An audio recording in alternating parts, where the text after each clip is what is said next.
Hello friends, welcome back to my channel. ഇന്നത്തെ video നാടൻ ടേസ്റ്റിൽ ഒരു ചെമ്മീൻ കറി ഉണ്ടാക്കുന്നതാണ്. നല്ലപോലെ മുളകിട്ട് വറ്റിച്ചൊരു ചെമ്മീൻ കറി ഉണ്ടാക്കിയാലോ നമുക്ക്. അപ്പോൾ ചെമ്മീൻ കുറച്ച് വലിയ ചെമ്മീൻ കിട്ടിയിട്ടുണ്ട്, കുറച്ചേ ഉള്ളൂ. പക്ഷെ നല്ല വലുപ്പമുള്ളതാണ്, ഫ്രഷായിട്ട് തന്നെ കിട്ടിയിട്ടുണ്ട്. അപ്പം ഇനി ഇത് ക്ലീൻ ചെയ്തെടുക്കണം. നിങ്ങൾക്ക് എല്ലാവർക്കും ചെമ്മീനൊക്കെ ഇഷ്ടമാണോ? എനിക്ക് ചെമ്മീൻ ഇഷ്ടമാണ്. പക്ഷേ ഒരു പ്രശ്നം എന്താണെന്ന് വെച്ചിട്ടുണ്ടെങ്കിൽ, ഇതിൻ്റെ ഈ ഒരു തലഭാഗം ഉണ്ടല്ലോ, തല നമ്മൾ അതിൻ്റെ കണ്ണും ഇതൊക്കെ കളഞ്ഞിട്ട് തല കഴിക്കുന്നവർക്കല്ലേ.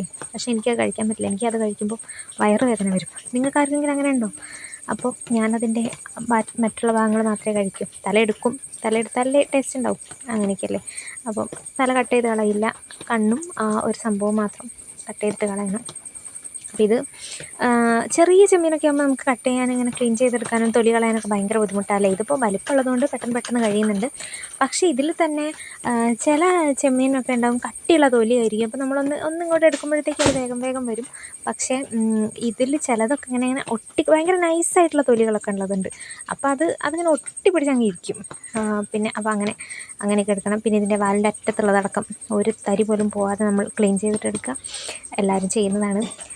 ഇപ്പം ഞാൻ ചെയ്തപ്പോൾ ഒന്ന് എടുത്ത് വെച്ചതേ ഉള്ളൂ. അപ്പോൾ ഓരോന്നായിട്ട് എടുത്ത് ക്ലീൻ ചെയ്തെടുക്കുന്നുണ്ട്. അപ്പോൾ ഞാൻ ശ്രദ്ധിക്കുന്നുണ്ട്, അതിനകത്ത് ചിലപ്പം ചില ഈ തലയിലൊക്കെ ഇങ്ങനെ ഒരു കറുത്ത കളറിൽ അതെനിക്ക് ഇഷ്ടമില്ല. അതൊക്കെ ഞാൻ കളയും. അപ്പോൾ അതൊക്കെ നോക്കിയിട്ട് ഫ്രഷായിട്ടുള്ള രീതിയിലൊക്കെ എടുത്ത്, ആദ്യം വലിയ കാര്യത്തിൽ കത്തിയൊക്കെ എടുത്ത് തല കളയാൻ വേണ്ടി നിന്നാ. പിന്നെ ഞാൻ നോക്കിയപ്പോൾ കത്തിയുടെ ആവശ്യമൊന്നുമില്ല, ജസ്റ്റ് കൈ കൊണ്ട് തന്നെ ഒടിച്ചെടുക്കാവുന്ന പരുവത്തിലേ ഉള്ളായിരുന്നു. അതുകൊണ്ട് തന്നെ കത്തിയൊക്കെ നൈസായിട്ട് അങ്ങോട്ട് മാറ്റി വെച്ചിട്ട് പിന്നെ കൈ കൊണ്ട് തന്നെ ചെയ്യുന്നുണ്ട്. പിന്നെ ഇതിനകത്തേക്ക് പിന്നെ അധികം സാധനങ്ങളും ഒന്നും വേണ്ട.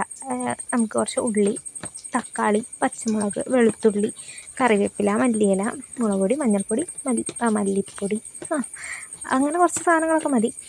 ക്ലീനിങ് ആണ് സീന്. ഇതുപോലെ തന്നെ നമുക്ക് ഈ നത്തോലി കിട്ടും. ചെറിയ നത്തോലി കിട്ടുമ്പോൾ അതും ഇതുപോലെ ക്ലീൻ ചെയ്തെടുക്കാൻ കുറച്ച് ബുദ്ധിമുട്ടാണ് അല്ലേ. അങ്ങനെയല്ലേ ഗൈസ്? നിങ്ങൾക്കോ? പിന്നെ അറിയാലോ, മത്തിയൊക്കെ ക്ലീൻ ചെയ്യുമ്പം അതിൻ്റെ സ്മെല്ല്. അങ്ങനെ ഈ മീൻ ക്ലീൻ ചെയ്യാന്ന് പറയുന്നത് തന്നെ ഒരു ചടങ്ങാണ്. ഇഷ്ടപ്പെട്ടിട്ടൊന്നുമല്ല, എന്നാലും നമ്മൾ ചെയ്യും. അങ്ങനെ വെട്ടിയെടുക്കൽ കഴിഞ്ഞിട്ടുണ്ട്. ഇനി നല്ല രീതിയിൽ കഴുകിയെടുക്കണം. ഒത്തിരി ചെളിയായിട്ട് ഇങ്ങനെ കിടക്കുന്നുണ്ടായിരുന്നു. അപ്പോൾ ഒത്തിരി വെള്ളത്തിൽ ഓരോന്നോരോന്നെടുത്ത്, അപ്പം മുള്ളു കുത്തും. അതിൻ്റെ തലഭാഗത്തുള്ള മുള്ളുകളൊക്കെ കുത്തുന്നുണ്ട്. അത് സീനില്ല, അത് നമുക്ക് ശീലമായിട്ടുണ്ടാവുമല്ലോ അല്ലേ. അപ്പോൾ അങ്ങനെ അത് ക്ലീൻ ചെയ്തെടുത്ത് മാറ്റിയിട്ടുണ്ട്. കുറച്ച് മഞ്ഞൾപ്പൊടി ഇട്ട് പുരട്ടിയിട്ട് അപ്പോഴും മുള്ളു കുത്തും. അപ്പോഴും കുത്തുന്നുണ്ട്, നൈസായിട്ട് കുത്ത് കിട്ടിക്കൊണ്ടിരിക്കുന്നുണ്ട്. അപ്പോൾ അത് നന്നായിട്ടൊന്ന് പുരട്ടി, അത് ഒത്തിരി ഇടുന്നില്ല, കുറച്ച് മഞ്ഞൾപ്പൊടി ഇട്ടിട്ട് അവിടെ മൂടി വെച്ച് അതവിടെ ഇരിക്കട്ടെ. ഇനി കുറച്ച് പച്ചമുളക്, ഉള്ളി, തക്കാളി ഇതൊക്കെ ക്ലീൻ ചെയ്തെടുക്കുകയാണ്. അപ്പം ഞാൻ ഈ ഉള്ളി കട്ട് ചെയ്യുമ്പം ഇപ്പോൾ നമ്മൾ പറയില്ലേ, വെള്ളത്തിലിട്ട് വെച്ചാൽ കണ്ണെരിയില്ല അങ്ങനെയൊക്കെ പറയുമല്ലോ. അപ്പോൾ ഞാൻ ആദ്യമേ ഉള്ളി തൊലിയൊക്കെ കളഞ്ഞ് അങ്ങനെ മാറ്റി വെക്കുന്നുണ്ട്.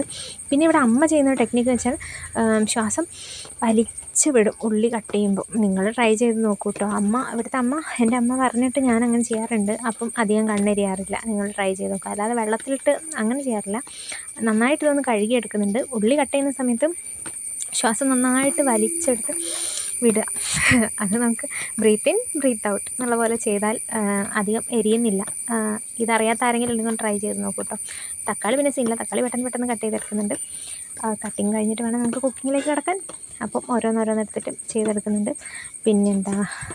പിന്നെ സവാള അരിയൽ കട്ട് അതും കൂടി കഴിയുന്നുണ്ട്. ഇത് കാണുമ്പം അറിയാലോ, ഇപ്പോൾ ഒരു 7 മിനിറ്റിനുള്ളിലുള്ളൊരു വീഡിയോ. പക്ഷേ ഇത് എടുത്തെടുത്ത് വരുമ്പോഴത്തേക്കും ഒരു സമയമാകും. ലോങ് വീഡിയോസ് എൻ്റെ അടുത്ത് ഈ ഈറ്റിനിടെയൊക്കെ ചെയ്യാൻ ആൾക്കാർ പറയുമ്പോഴേ എന്താണെന്നറിയോ, കഴിക്കാനിരിക്കുമ്പോൾ വീഡിയോ എടുക്കാനൊന്നും തോന്നില്ല. അത് കാരണമാണ് ചെയ്യാണ്ടിരിക്കുന്നത്. അപ്പോൾ കട്ടിങ് കഴിഞ്ഞിട്ടുണ്ട്. പിന്നെ കുറച്ച് വെളുത്തുള്ളി മീൻസ് ഞാൻ 2 സമയത്തിടും. അതായത് കുക്ക് ചെയ്യുമ്പോൾ ഫസ്റ്റ് തന്നെ ചട്ടി ചൂടായിട്ട് വെളിച്ചെണ്ണ ചൂടായിട്ട് ഞാൻ കുറച്ച് വെളുത്തുള്ളി ഇടും. എന്നിട്ട് പിന്നെ ഇതൊക്കെ കഴിഞ്ഞ് മസാലയൊക്കെ ഒക്കെ ഇട്ട് കഴിഞ്ഞതിന് ശേഷം കുറച്ച് വെളുത്തുള്ളി ഇടും. അങ്ങനെ 2 സ്റ്റെപ്പായിട്ട് ഇടും. അതിപ്പം എന്താണെന്ന് വെച്ചാൽ അങ്ങനെയൊന്നുമില്ല, ഞാൻ അങ്ങനെയൊക്കെയാണ് ചെയ്യുന്നത്. അതുപോലെ വെളിച്ചെണ്ണ ചൂടായി കഴിഞ്ഞപ്പം വെളുത്തുള്ളി പിന്നെ കറിവേപ്പില ഇട്ടിട്ട് കുറച്ചൊന്ന് ചൂടായതിന് ശേഷം സവാള ഇട്ടിട്ടുണ്ട്. സവാളയിലേക്ക് കുറച്ച് ഉപ്പും കൂടി ഇട്ടിട്ട് വഴറ്റി കൊടുക്കുന്നുണ്ട്. അറിയാലോ, പെട്ടെന്നൊന്ന് വഴന്ന് കിട്ടാൻ വേണ്ടിയിട്ട്. അപ്പോൾ നല്ലപോലെ വഴറ്റി ഒരു ബ്രൗൺ കളറാവട്ടെ. ബ്രൗൺ കളറാകുമ്പോൾ നമുക്ക് തക്കാളി ഇട്ട് കൊടുക്കും. അങ്ങനെ അതിനിടയ്ക്ക് ഞാൻ വേറൊരു പണിക്ക് പോകുന്നുണ്ട്. അപ്പോഴാണ് ഇതിങ്ങനെ നിന്ന് പോകുന്നത്. അപ്പോൾ മോള് വിളിക്കും, മോളുടെ അടുത്തേക്ക് പോകും, എന്തെങ്കിലും കഴിക്കാനോ കുടിക്കാനൊക്കെ ചോദിക്കും. അപ്പോൾ അതൊക്കെ എടുത്ത് കൊടുക്കും, വീണ്ടും വരുന്നു, ഇളക്കുന്നു, പോകുന്നു, അങ്ങനെ. അപ്പോൾ അമ്മമാരൊക്കെ അങ്ങനെയല്ല, നമ്മൾ കറക്റ്റായിട്ടൊരു കാര്യം ഫോക്കസ് ചെയ്തുകൊണ്ടിരിക്കാൻ പറ്റും. അപ്പോഴേക്കും കുഞ്ഞുങ്ങൾ വിളിക്കും, നമ്മൾ ഓടിക്കും, അങ്ങനെ. അപ്പോൾ ഇത് വഴറ്റിക്കൊണ്ടിരിക്കുകയാണ്. പിന്നെന്താ, ഇതിനകത്തേക്ക് ഇനി തക്കാളി ഇട്ട് കൊടുക്കണം. ഉള്ളി മര്യാദയ്ക്കൊന്ന് വഴന്ന് വന്നിട്ടില്ലെങ്കിൽ കറിയുടെ ടേസ്റ്റേ പോയിപ്പോൾ.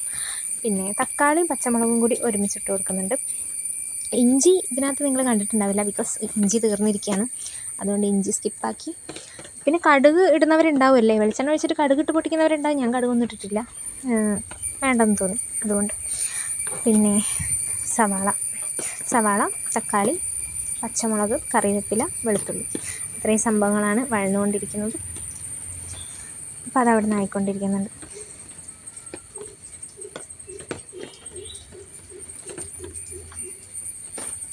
ഈ തക്കാളി ഒന്ന് നന്നായിട്ട് ഉടയണ്ട, ഒന്ന് അത്യാവശ്യം ഉടഞ്ഞ് വരുമ്പോൾ നമുക്ക് പൊടികൾ ഇട്ട് കൊടുക്കാം.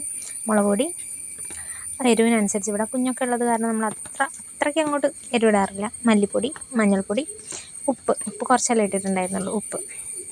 ഉപ്പിടലൊക്കെ നമുക്ക് ആദ്യം കുക്കിങ്ങൊക്കെ ചെയ്യുന്ന സമയത്ത് ഉപ്പിടാൻ അമ്മയെ വന്ന് ഉപ്പിട്ട് തരും, അങ്ങനെ പറയണം.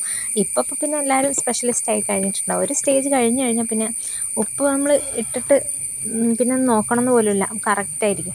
പിന്നെ നമ്മൾ മഞ്ഞൾ മിക്സ് ചെയ്ത് വെച്ചിരിക്കുന്ന ചെമ്മീനെടുത്ത് ഇതിലേക്ക് ഇട്ടു, മസാലക്കറിയിൽ നന്നായിട്ട് പിടിക്കുന്ന വരെ ഒന്ന് വഴറ്റി കൊടുത്തു. ഒരു 2 മിനിറ്റ് ഞാൻ അങ്ങനെ വെക്കും. നന്നായിട്ട് തീയിലല്ല, കുറച്ച് ചെറിയൊരു തീയിൽ അങ്ങനെ വെച്ചിട്ട് കുറച്ച് വെള്ളം ഊറി വരുന്നുണ്ടോ നോക്കും, അല്ലെങ്കിൽ കുറച്ച് നേരം അങ്ങനെ വെക്കും. അങ്ങനെ ഇരിക്കട്ടെ കുറച്ച് നേരം, അങ്ങനെ.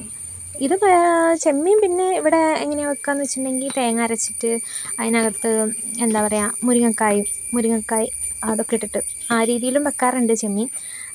ഇതിപ്പം മുളകിട്ട് വെച്ചാൽ കുറച്ച് വെള്ളം ആദ്യം ഒഴിച്ച് ഒന്ന് മിക്സ് ചെയ്തിട്ടുണ്ട്. പിന്നെയും കുറച്ചുകൂടി വെള്ളം ഒഴിച്ചിട്ടുണ്ട്. ഇനി നന്നായിട്ട് വെന്ത് വരണം.